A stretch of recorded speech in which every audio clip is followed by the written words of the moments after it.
നമസ്കാരം. അമേസിംഗ് അക്കാഡമിക്സിലേക്ക് എല്ലാവർക്കും സ്വാഗതം. നമ്മുടെ ഈ ചാനലിലൂടെ ഇതിനു മുന്നേ പല സ്കോളർഷിപ്പ് സ്കീംസ് നമ്മൾ ഡിസ്കസ് ചെയ്തിട്ടുണ്ട്. ഇത് ഗവൺമെന്റ് സെക്ടറിലെയും അതുപോലെ പ്രൈവറ്റ് സെക്ടറിലെയും കുറേ സ്കോളർഷിപ്പുകൾ പറഞ്ഞിട്ടുണ്ട്. അപ്പോൾ മിക്ക വീഡിയോന്റെ താഴെ വരുന്ന കമന്റ്സ് ആണ്, മാഡം എനിക്ക് ഇൻകം ലിമിറ്റ് കുറച്ച് കൂടുതലാണ്, അതുകൊണ്ട് ഇത് അപ്ലൈ ചെയ്യാൻ പറ്റില്ല, വേറെ വല്ല സ്കോളർഷിപ്പ് ഉണ്ടോ, അല്ലെങ്കിൽ ഞാൻ ഇന്ന കാറ്റഗറിയിൽ പെടുന്ന സ്റ്റുഡൻ്റ് അല്ല, അതുകൊണ്ട് എനിക്ക് വേറെ ഏതെങ്കിലും അപ്ലൈ ചെയ്യാൻ പറ്റുമോ, അതല്ലെങ്കിൽ ഞാൻ ഇന്ന കോഴ്സാണ് പഠിക്കുന്നത്, ഈ കോഴ്സ് ചെയ്യുന്നവർക്ക് പറ്റിയ സ്കോളർഷിപ്പ് സ്കീംസ് ഉണ്ടോ എന്നെല്ലാം ചോദിച്ചിട്ട് പല കുട്ടികളും കമന്റ് എഴുതി ചോദിക്കാറുണ്ട്. ഇന്നത്തെ വീഡിയോയിൽ നമ്മളൊരു സ്കോളർഷിപ്പ് സ്കീം തന്നെയാണ് ഡിസ്കസ് ചെയ്യുന്നത്. ഈ പറഞ്ഞ ചോദ്യങ്ങൾക്ക് എല്ലാത്തിനും മറുപടി ആയിട്ടുള്ള ഒരു സ്കോളർഷിപ്പാണിത്. ഈ സ്കോളർഷിപ്പ് ബാക്കി സ്കോളർഷിപ്പിൽ നിന്ന് ഏറെ വ്യത്യസ്തപ്പെട്ട ഒരു സ്കോളർഷിപ്പാണ്. ഇത് റിലയൻസ് ഫൗണ്ടേഷൻ നൽകുന്ന ഒരു സ്കോളർഷിപ്പാണ്. ഇതിന് പ്രധാനപ്പെട്ട ഡീറ്റെയിൽസ് നമുക്ക് ആദ്യം പറയാം. അണ്ടർ ഗ്രാജുവേറ്റ് സ്റ്റുഡൻസിനും പോസ്റ്റ് ഗ്രാജുവേറ്റ് സ്റ്റുഡൻസിനും അപ്ലൈ ചെയ്യാൻ പറ്റിയ ഒരു സ്കോളർഷിപ്പാണിത്. ഈ സ്കോളർഷിപ്പിൽ എന്തൊക്കെയാണ് പ്രത്യേകതകളെന്ന് നമുക്ക് ഈ വീഡിയോന്റെ അവസാനം പറയാം. ഈ സ്കോളർഷിപ്പ് നിങ്ങൾക്ക് ലഭിക്കുകയാണെങ്കിൽ ഇതിൽ ഒട്ടനേകം നിങ്ങൾക്ക് ഗുണങ്ങൾ ലഭിക്കുന്നുണ്ട്. അതുകൂടാതെ ഇത് ബാക്കി സ്കോളർഷിപ്പിൽ നിന്ന് ഏറെ വ്യത്യസ്തവുമാണ്. അതെന്തൊക്കെയാണ് നിങ്ങൾക്ക് ലഭിക്കാൻ പോകുന്ന ഫിനാൻഷ്യൽ ബെനിഫിറ്റിന് പുറമെയുള്ള ഗുണങ്ങൾ എന്നുള്ളതെല്ലാം നമുക്ക് വീഡിയോന്റെ അവസാനം പറയാം. ആദ്യം തന്നെ പറഞ്ഞോട്ടെ, ഇത് ഓരോ വർഷവും 2100 സ്റ്റുഡൻസിനാണ് ഈ സ്കോളർഷിപ്പ് നൽകുന്നത്. 2000 സ്കോളർഷിപ്പും അണ്ടർ ഗ്രാജുവേറ്റ് ലെവലിൽ പഠിക്കുന്ന സ്റ്റുഡൻസിനുള്ളതാണ്. 100 സ്കോളർഷിപ്പാണ് പോസ്റ്റ് ഗ്രാജുവേറ്റ് സ്റ്റുഡൻസിന് നൽകുന്നത്. ഇത് ഒരു ഓൾ ഇന്ത്യ ബേസിസിലുള്ള സ്കോളർഷിപ്പാണ്. ആദ്യം തന്നെ നമുക്ക് ഇതിന്റെ രണ്ടിന്റെ എലിജിബിലിറ്റി ക്രൈറ്റീരിയ നോക്കാം. ആർക്കൊക്കെ ഇത് അപ്ലൈ ചെയ്യാമെന്ന് നോക്കിയതിന് ശേഷം എന്തൊക്കെയാണ് ഇതിന്റെ ഡോക്യുമെന്റ്സ് എന്ന് നോക്കാം. അതിനുശേഷം ഇത് എങ്ങനെ നിങ്ങൾക്ക് അപ്ലൈ ചെയ്യാമെന്നും അപ്ലൈ ചെയ്യുമ്പോൾ ശ്രദ്ധിക്കേണ്ട കാര്യങ്ങൾ എന്തൊക്കെയാണെന്നും പിന്നെ നമുക്ക് ഇതിന്റെ ഗുണങ്ങൾ എന്തൊക്കെയാണെന്ന് കൂടി നമുക്ക് നോക്കാം. ആദ്യം തന്നെ നമുക്ക് അണ്ടർ ഗ്രാജുവേറ്റ് സ്റ്റുഡൻസിന്റെ കാര്യങ്ങൾ ആദ്യം നോക്കാം. അതിൽ ആദ്യം തന്നെ നമുക്ക് എലിജിബിലിറ്റി ക്രൈറ്റീരിയ നോക്കാം. ആർക്കൊക്കെയാണ് അണ്ടർ ഗ്രാജുവേറ്റ് ലെവലിൽ അപ്ലൈ ചെയ്യാൻ സാധിക്കുക എന്ന് നോക്കാം. എലിജിബിലിറ്റി കണ്ടീഷനിൽ ആദ്യം പറയുന്നത് നിങ്ങളൊരു റെസിഡന്റ് ഇന്ത്യൻ സിറ്റിസൺ ആയിരിക്കണം എന്നാണ്. അതായത് നിങ്ങൾ ഇന്ത്യയിൽ താമസിക്കുന്ന ഒരു ഇന്ത്യൻ സിറ്റിസൺ ആയിരിക്കണം. NRI സ്റ്റുഡൻസിന് ഇതിന് അപ്ലൈ ചെയ്യാൻ സാധിക്കില്ല. ഇതാണ് ഫസ്റ്റ് എലിജിബിലിറ്റി ക്രൈറ്റീരിയ. രണ്ടാമത്തെ പറയുന്നത് നിങ്ങൾ 12th സ്റ്റാൻഡേർഡ് മിനിമം 60% മാർക്ക് വാങ്ങി പാസ്സായ ഒരു സ്റ്റുഡന്റ് ആയിരിക്കണം. മൂന്നാമത്തെ കണ്ടീഷൻ, നിങ്ങൾ ഈ അക്കാഡമിക് ഇയറിൽ, അതായത് ഈ 2025-26 അക്കാഡമിക് ഇയറിൽ നിങ്ങൾ ഫസ്റ്റ് ഇയർ ഡിഗ്രിക്ക് ചേർന്ന ഒരു സ്റ്റുഡന്റ് ആയിരിക്കണം. നാലാമത്തെ കണ്ടീഷൻ പറയുന്നത് നിങ്ങളുടെ ഫാമിലിയുടെ ആനുവൽ ഇൻകം ആണ്. അത് 15 lakh rupees ആണ് ഇവർ കട്ട് ഓഫ് വെച്ചിരിക്കുന്നത്. 15 lakh rupees അതല്ലെങ്കിൽ അതിൽ താഴെയുള്ള സ്റ്റുഡൻസിന് വരെ ഇത് അപ്ലൈ ചെയ്യാം. 2.5 lakhs അല്ലെങ്കിൽ അതിൽ കുറവുള്ള സ്റ്റുഡൻസിന് ചെറിയൊരു പ്രിഫറൻസ് ഇവർ നൽകുന്നുണ്ട്. പിന്നെ ഇത് കൂടാതെ നിങ്ങളൊരു മാൻഡേറ്ററി ആയിട്ട് ഒരു ആപ്റ്റിറ്റ്യൂഡ് ടെസ്റ്റും കൂടി അറ്റൻഡ് ചെയ്യേണ്ടതുണ്ട്. ഇതാണ് അണ്ടർ ഗ്രാജുവേറ്റ് ലെവലിലെ സ്റ്റുഡൻസിന്റെ എലിജിബിലിറ്റി ക്രൈറ്റീരിയ. ഇനി നമുക്ക് ഇതിന്റെ ഫിനാൻഷ്യൽ ബെനിഫിറ്റ് നോക്കാം.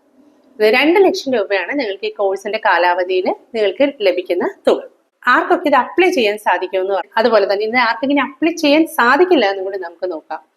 അതായത് നിങ്ങൾ സെക്കൻഡ് ഇയറോ അതല്ലെങ്കിൽ അതിന് മേളിൽ ഏത് ഇയറിൽ പഠിക്കുന്ന സ്റ്റുഡൻസിന് ഇത് അപ്ലൈ ചെയ്യാൻ സാധിക്കില്ല. അതായത് അക്കാഡമിക് ഇയർ 2024-25 അതല്ലെങ്കിൽ അതിന് മുന്നെയോ നിങ്ങൾ ഡിഗ്രിക്ക് ചേർന്ന ഒരു സ്റ്റുഡന്റ് ആണെങ്കിൽ നിങ്ങൾക്ക് അപ്ലൈ ചെയ്യാൻ സാധിക്കില്ല. പിന്നെ പറയുന്നത് നിങ്ങൾ പഠിക്കുന്ന ഡിഗ്രി കോഴ്സ് ഓൺലൈനോ ഹൈബ്രിഡോ റിമോട്ടോ ഡിസ്റ്റന്റോ അതല്ലെങ്കിൽ ഏതെങ്കിലും ഒരു നോൺ റെഗുലർ മോഡിൽ പഠിക്കുന്ന സ്റ്റുഡന്റ് ആണെങ്കിൽ നിങ്ങൾക്ക് അപ്ലൈ ചെയ്യാൻ സാധിക്കില്ല. നിങ്ങൾ റെഗുലർ മോഡിൽ ഡിഗ്രി ചെയ്യുന്ന ഒരു സ്റ്റുഡന്റ് മാത്രമേ ഇത് അപ്ലൈ ചെയ്യാൻ സാധിക്കുള്ളൂ. മൂന്നാമത്തെ പറയുന്നത് നിങ്ങൾ 10th ശേഷം ഡിപ്ലോമയ്ക്ക് പോയിട്ട് ഡിപ്ലോമ കഴിഞ്ഞിട്ടാണ് നിങ്ങൾ പോസ്റ്റ് ഗ്രാജുവേഷൻ കോഴ്സിന് ചേരുന്നതെങ്കിൽ നിങ്ങൾക്ക് അപ്ലൈ ചെയ്യാൻ സാധിക്കില്ല. 10th ശേഷം നിങ്ങൾ 12th മാർക്കാണ് ഇവരിവിടെ കൺസിഡർ ചെയ്യുന്നത്.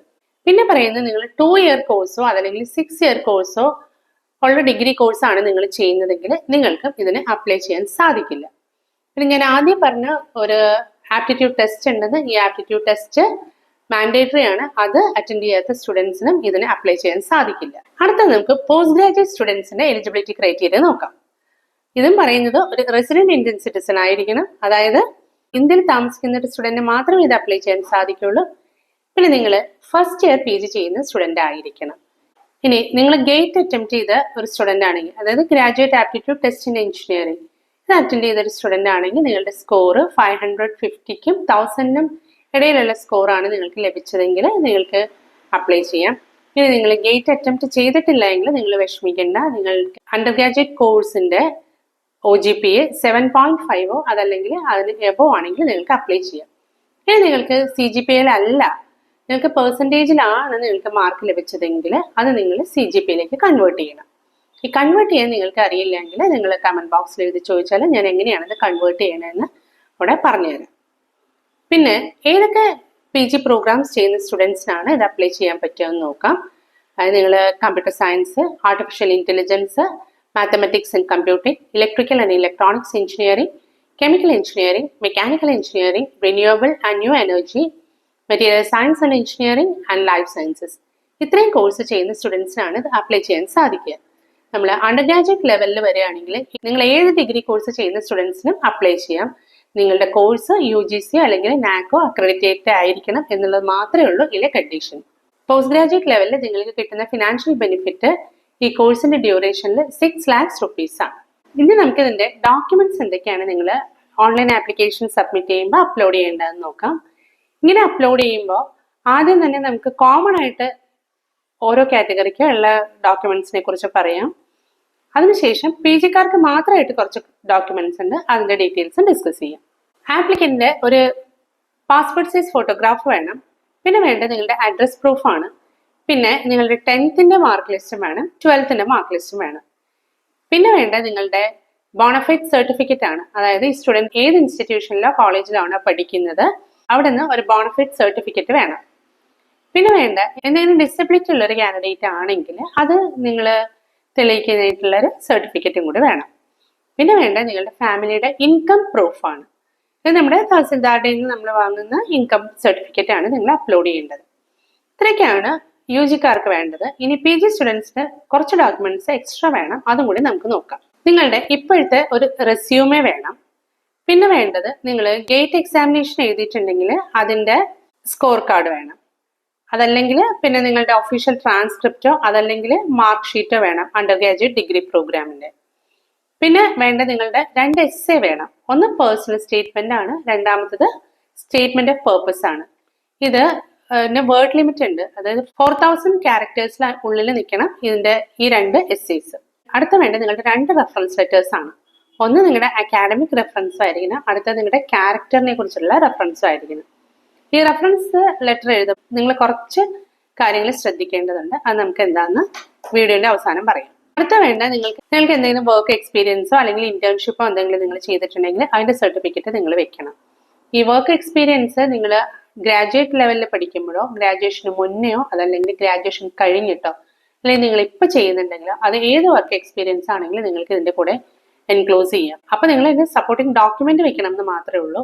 ഇനി ഇന്റേൺഷിപ്പ് ആണെങ്കിൽ പെയ്ഡ് ഇന്റേൺഷിപ്പ് ആവാം, അതല്ലെങ്കിൽ അൺപെയ്ഡ് ആയിട്ടുള്ള ഇന്റേൺഷിപ്പ് ആവാം, വോളണ്ടറി സർവീസസ് ആവാം. അങ്ങനെ എന്ത് വിധത്തിലുള്ള വർക്ക് എക്സ്പീരിയൻസ് നിങ്ങൾക്ക് ഉണ്ടെങ്കിൽ നിങ്ങൾക്ക് ഇതിന്റെ കൂടെ അറ്റാച്ച് ചെയ്യാം. അപ്പൊ നിങ്ങൾ ഓർക്കേണ്ട ഒരു കാര്യം, നിങ്ങൾ പഠിക്കുന്ന ഫീൽഡിൽ റിലേറ്റഡ് ആയിട്ട് തന്നെ വേണം ഈ വർക്ക് എക്സ്പീരിയൻസ് ഒന്നും നിർബന്ധമില്ല. നിങ്ങൾക്ക് ഏത് ഫീൽഡിൽ നിങ്ങൾക്ക് എക്സ്പീരിയൻസ് ലഭിച്ചിട്ടുണ്ടെങ്കിൽ നിങ്ങൾക്ക് അത് ഇവിടെ അപ്ലോഡ് ചെയ്യാവുന്നതാണ്. പിന്നെ വേണ്ടത് അണ്ടർ ഗ്രാജുവേറ്റ് സ്റ്റുഡൻസിനും പോസ്റ്റ് ഗ്രാജുവേറ്റ് സ്റ്റുഡൻസിനും നിങ്ങൾ ഈ ആപ്ലിക്കേഷൻ സബ്മിറ്റ് ചെയ്തതിന് ശേഷം നിങ്ങളുടെ പാസ്ബുക്കിന്റെ ഡീറ്റെയിൽസും പാൻ കാർഡിന്റെ ഡീറ്റെയിൽസും അവിടെ അവർക്ക് സബ്മിറ്റ് ചെയ്യേണ്ടതുണ്ട്. ഇത്രയൊക്കെയാണ് ഡോക്യുമെന്റ്സ് എന്താണ് വേണ്ടത്, ആർക്കൊക്കെയാണ് ഇത് അപ്ലൈ ചെയ്യാൻ എലിജിബിലിറ്റി ഉള്ളത് എന്നുള്ള ഇതിനെക്കുറിച്ചുള്ള ഡീറ്റെയിൽസ്. ഇനി നമുക്ക് ഇതെങ്ങനെ അപ്ലൈ ചെയ്യാമെന്ന് നോക്കാം. ഇത് അപ്ലൈ ചെയ്യുന്നത് ഓൺലൈനായിട്ടാണ്. scholarships.reliancefoundation.org എന്നുള്ള വെബ്സൈറ്റിലൂടെ നിങ്ങൾ അപ്ലൈ ചെയ്യണം. അപ്ലൈ ചെയ്യാനുള്ള ഡെഡ് ലൈൻ 4th October ആണ്. ഇനി PG സ്റ്റുഡൻസിന്റെ കാര്യം പറയുകയാണെങ്കിൽ നിങ്ങൾക്ക് 2 റെഫറൻസ് ലെറ്ററിന്റെ കാര്യം പറഞ്ഞിട്ടുണ്ടായല്ലോ. ഈ റെഫറൻസ് ലെറ്റർ നിങ്ങൾ ഓൺലൈനായിട്ട് നിങ്ങളെ റെഫർ ചെയ്യാൻ ഉദ്ദേശിക്കുന്ന ആൾക്കാരെ നിങ്ങൾ ഈ ഓൺലൈൻ പോർട്ടലിൽ നിങ്ങൾ രജിസ്റ്റർ ചെയ്ത് കൊടുക്കണം. അവർ ഓൺലൈനായിട്ടാണ് ഈ റെഫറൻസ് ലെറ്റർ സബ്മിറ്റ് ചെയ്യേണ്ടത്. അപ്പൊ നിങ്ങൾ ആപ്ലിക്കേഷൻ സബ്മിറ്റ് ചെയ്തതിന് ഡെഡ് ലൈൻ കഴിഞ്ഞിട്ട് ഒരാഴ്ചയും കൂടി അവർ തരും നിങ്ങൾക്ക് ഈ റെഫറൻസ് ലെറ്റർ സബ്മിറ്റ് ചെയ്യാൻ വേണ്ടിയിട്ട്. അത് അവർ തന്നെ ചെയ്യേണ്ട കാര്യമാണ്. അപ്പൊ അങ്ങനെ അവർ ചെയ്യാൻ വേണ്ടിയിട്ട് നിങ്ങൾ ഇവർക്ക് ഒരു 2-3 ആഴ്ച മുന്നേയിട്ട് ഇത് നിങ്ങൾ അവരെ രജിസ്റ്റർ ചെയ്ത് കൊടുക്കണം. ഇനി ഈ രജിസ്റ്റർ ചെയ്ത ആൾക്കാർക്ക് ഇനി എന്തെങ്കിലും ബുദ്ധിമുട്ടുണ്ട് ചെയ്യാൻ സാധിക്കുന്നില്ലെങ്കിൽ നിങ്ങൾക്ക് അവരെ മാറ്റിയിട്ട് വേറെ ഒരാളെ രജിസ്റ്റർ ചെയ്യാവുന്നതാണ്. അപ്പൊ ഈ അക്കാഡമിക് റെഫറൻസും വേണം, നിങ്ങളുടെ ക്യാരക്ടർ റെഫറൻസും വേണം. ഇത് ആരുടെ നിന്നെല്ലാം വാങ്ങാമെന്നും കൂടിയിട്ട് ഇവർ തന്നിട്ടുണ്ട്. അക്കാഡമിക് റെഫറി എന്ന് പറയുന്നത് നിങ്ങളെ ഡയറക്റ്റ് ആയിട്ട് പഠിപ്പിച്ച ഒരാളായിരിക്കണം എന്നുള്ളത് മസ്റ്റാണ്. അത് നിങ്ങളുടെ ഹൈസ്കൂളിൽ പഠിപ്പിച്ച നിങ്ങളുടെ ടീച്ചർ ആവാം, അല്ലെങ്കിൽ നിങ്ങൾ യൂണിവേഴ്സിറ്റിയിൽ പഠിപ്പിച്ച ടീച്ചർ ആവാം, അതും അല്ലെങ്കിൽ നിങ്ങൾ ഏതെങ്കിലും കോച്ചിങ് ഇൻസ്റ്റിറ്റ്യൂട്ടിൽ പോയിട്ടുണ്ടെങ്കിൽ അവിടുത്തെ ടീച്ചറും ആവാം.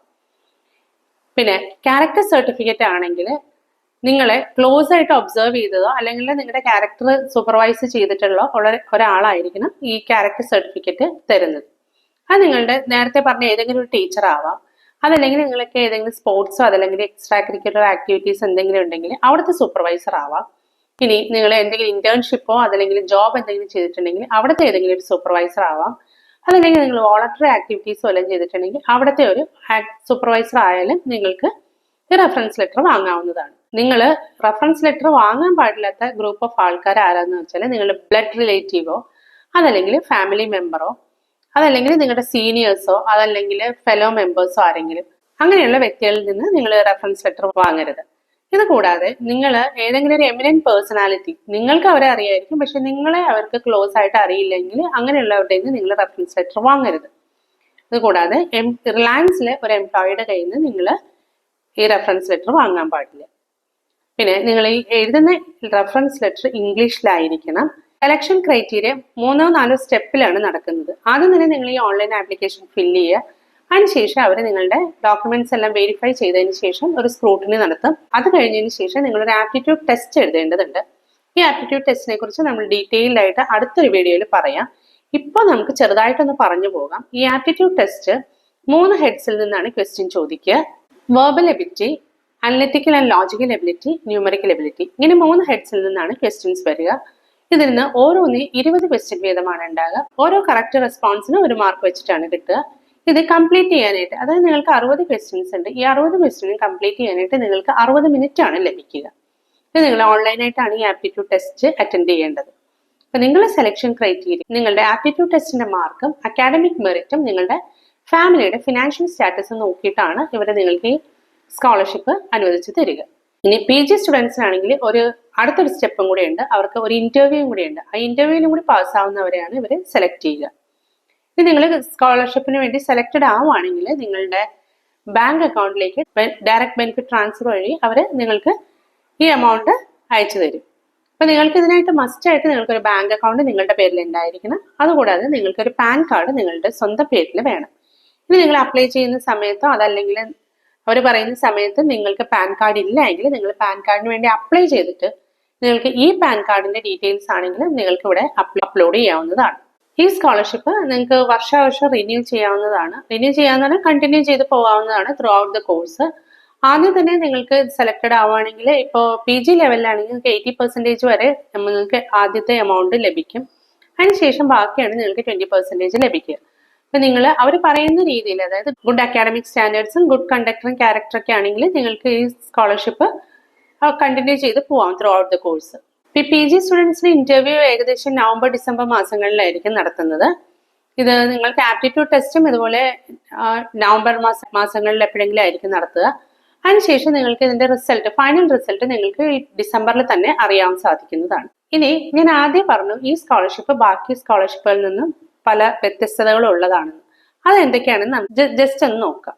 ഈ സ്കോളർഷിപ്പിൽ ഒരു ആനുവൽ ഇൻകം ലിമിറ്റ് വെച്ചിരിക്കുന്നത് ഒരു 15 lakhs ആണ്.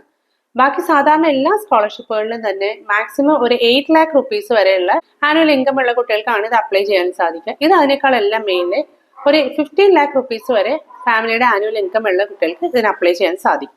പിന്നെ ഇത് ഇന്ത്യയിൽ താമസിക്കുന്ന സ്റ്റുഡൻസിന് മാത്രമേ അപ്ലൈ ചെയ്യാൻ സാധിക്കുള്ളൂ. പിന്നെ ഇതിന്റെ ഏറ്റവും വലിയ പ്രത്യേകത എന്ന് പറഞ്ഞാൽ നിങ്ങൾക്ക് ഈ സ്കോളർഷിപ്പ് ലഭിക്കുന്നതോടൊപ്പം തന്നെ നിങ്ങൾക്ക് വേറെ സ്കോളർഷിപ്പിന് അപ്ലൈ ചെയ്യാവുന്നതും ആ സ്കോളർഷിപ്പിന്റെ ബെനിഫിറ്റ് നിങ്ങൾക്ക് അവെയിൽ ചെയ്യാൻ സാധിക്കുന്നതുമാണ്. അതായത് നിങ്ങൾക്ക് ഈ സ്കോളർഷിപ്പ് ഇപ്പൊ ലഭിക്കുന്നുണ്ട്, നിങ്ങൾ വേറെ സ്കോളർഷിപ്പിന് നിങ്ങൾ അപ്ലൈ ചെയ്ത് നിങ്ങൾക്ക് അതിന്റെ ബെനിഫിറ്റ് കിട്ടണമെങ്കിൽ ആ തരുന്ന ഏജൻസിക്ക് കുഴപ്പമില്ലെങ്കിൽ നിങ്ങൾക്ക് 2 സ്കോളർഷിപ്പും ഒരേപോലെ നിങ്ങൾക്ക് വാങ്ങാവുന്നതാണ്. റിലയൻസ് ഫൗണ്ടേഷന് യാതൊരു കുഴപ്പമില്ല നിങ്ങൾ വേറെ സ്ഥലത്ത് നിന്ന് സ്കോളർഷിപ്പ് വാങ്ങുന്നതിന്. പക്ഷെ അവർക്ക് ഇതിന് കുഴപ്പമില്ല എന്ന് ഒരു NOC നിങ്ങൾ കൊടുക്കുകയാണെങ്കിൽ നിങ്ങൾക്ക് ഈ സ്കോളർഷിപ്പും കണ്ടിന്യൂ ചെയ്ത് പോവാം. ഇനി നിങ്ങൾക്ക് 2 സ്കോളർഷിപ്പ് കിട്ടി അവരുടെ സ്കോളർഷിപ്പ് മാത്രമേ അവെയിൽ ചെയ്യാൻ സമ്മതിക്കുന്നുള്ളൂ. റിലയൻസ് ഫൗണ്ടേഷൻ വേണ്ട എന്ന് പറയുകയാണെങ്കിൽ നിങ്ങൾക്ക് ഏതാണ് ഫിനാൻഷ്യൽ ബെനിഫിറ്റ് കൂടുതലുള്ളത് അത് നിങ്ങൾക്ക് തിരഞ്ഞെടുക്കാം. പക്ഷെ അങ്ങനെയുള്ള സമയത്ത് നിങ്ങൾക്ക് ഇപ്പോൾ റിലയൻസിൽ നിന്ന് വാങ്ങിയ തുക നിങ്ങൾ തിരിച്ചടക്കേണ്ടതാണ്. ഇനി ഇതെല്ലാം കൂടാതെ വേറൊരു പ്രത്യേകത ഈ സ്കോളർഷിപ്പിനുള്ളതെന്ന് വെച്ചാൽ നിങ്ങൾ ഒരിക്കൽ ഈ സ്കോളർഷിപ്പിന് സെലക്റ്റഡ് ആവുകയാണെങ്കിൽ നിങ്ങൾക്ക് ഈ ഫിനാൻഷ്യൽ ബെനിഫിറ്റിന് പുറമെ മറ്റനേകം ബെനിഫിറ്റുകൾ നിങ്ങൾക്ക് ലഭിക്കുന്നുണ്ട്. നിങ്ങൾക്ക് പല വിധത്തിലുള്ള സോഫ്റ്റ് സ്കിൽ ട്രെയിനിങ്സ് അറ്റൻഡ് ചെയ്യാം, വർക്ക്ഷോപ്സ് അറ്റൻഡ് ചെയ്യാം, മെന്ററിങ്, വോളണ്ടിയറിങ്, അങ്ങനെയുള്ള പല അക്കാഡമിക് എക്സ്ട്രാ കരിക്കുലർ ആക്ടിവിറ്റീസിൽ നിങ്ങൾക്ക് പങ്കെടുക്കാം. ഇത് കൂടാതെ ഈ റിലയൻസ് ഫൗണ്ടേഷന്റെ സ്കോളേഴ്സിന്റെ ഒരു അലുമിനി നെറ്റ്വർക്ക് ഉണ്ട്. ഈ അലുമിനി നെറ്റ്വർക്ക് ഒരു സ്ട്രോങ് അലുമിനി നെറ്റ്വർക്ക് ആണ്. നിങ്ങൾ ഈ സ്കോളർഷിപ്പിന് എലിജിബിൾ ആവുകയാണെങ്കിൽ നിങ്ങൾ ഓട്ടോമാറ്റിക്കലി ഈ അലുമിനി നെറ്റ്വർക്കിന്റെ ഭാഗമായി തീരുകയാണ്. നിങ്ങൾക്ക് അറിയുണ്ടാവും, ഒരു സ്ട്രോങ് അലുമിനി നെറ്റ്വർക്കിന്റെ ഭാഗം നിങ്ങൾ ആകുകയാണെങ്കിൽ നിങ്ങൾക്ക് അതുകൊണ്ട് പലവിധ ബെനിഫിറ്റുകളും ലഭിക്കും. അതായത് നിങ്ങൾക്ക് എവിടെയെങ്കിലും ഒരു ജോലിക്ക് വേണ്ടിയിട്ടുള്ള റെഫറൽ തരാനോ, അല്ലെങ്കിൽ ഒരു ഇന്റേൺഷിപ്പിനോ, അതല്ലെങ്കിൽ ഒരു ഇന്റർവ്യൂവിനോ, അതല്ലെങ്കിൽ ഒരു അപ്രന്റീസ്ഷിപ്പിനോ, അങ്ങനെ ഏത് വിധത്തിലൊരു റെഫറൻസ് തരാനും ഈ അലുമിനി നെറ്റ്വർക്ക് നിങ്ങളെ സഹായിക്കും. അപ്പോൾ ഇത് എല്ലാം ഒരു ആഡഡ് അഡ്വാൻറ്റേജ് ആണ് നിങ്ങൾക്ക് ഈ ഫിനാൻഷ്യൽ ബെനിഫിറ്റിന് പുറമേ ലഭിക്കുന്നത്. അപ്പോൾ ഇതിന് എലിജിബിൾ ആയിട്ടുള്ള എല്ലാ സ്റ്റുഡൻസ് എല്ലാവരും തന്നെ ഇത് അപ്ലൈ ചെയ്യണം എന്നാണ് എൻ്റെ അഭിപ്രായം. ലാസ്റ്റ് ഡേറ്റ് പറയുന്നത് 4th October ആണ്. PG സ്റ്റുഡൻസിന് അതിന് മുന്നേ തന്നെ അപ്ലൈ ചെയ്യാൻ ശ്രമിക്കുക. അപ്പോൾ എല്ലാവരും ഇതിന് അപ്ലൈ ചെയ്തതിന് ശേഷം ഈ ആപ്റ്റിറ്റ്യൂഡ് ടെസ്റ്റ് മസ്റ്റ് ആയിട്ട് അറ്റൻഡ് ചെയ്യണം. അപ്പോൾ നമുക്ക് അടുത്തൊരു വീഡിയോയിൽ ഈ ആപ്റ്റിറ്റ്യൂഡ് ടെസ്റ്റിന്റെ ഡീറ്റെയിൽസ് പറയാം. അതല്ലെങ്കിൽ ഈ വീഡിയോ വളരെ ലെങ്തി ആയി പോകും. എന്തൊക്കെയാണ് ഈ ആപ്റ്റിറ്റ്യൂഡ് ടെസ്റ്റിന്റെ ഡീറ്റെയിൽ സിലബസ് എന്നും എങ്ങനെയാണ് നിങ്ങൾ ആപ്റ്റിറ്റ്യൂഡ് ടെസ്റ്റ് അറ്റൻഡ് ചെയ്യേണ്ടതെന്നും നമുക്ക് അടുത്തൊരു വീഡിയോയിലൂടെ പറയാം. അപ്പോൾ ഇന്നത്തേക്ക് ഇത്രയേ ഉള്ളൂ. അടുത്തൊരു വീഡിയോയിലൂടെ നമുക്ക് അടുത്തൊരു എഡ്യൂക്കേഷൻ കണ്ടന്റുമായിട്ട് വീണ്ടും കണ്ടുമുട്ടാം. Until then, bye from Team Amazing Academics.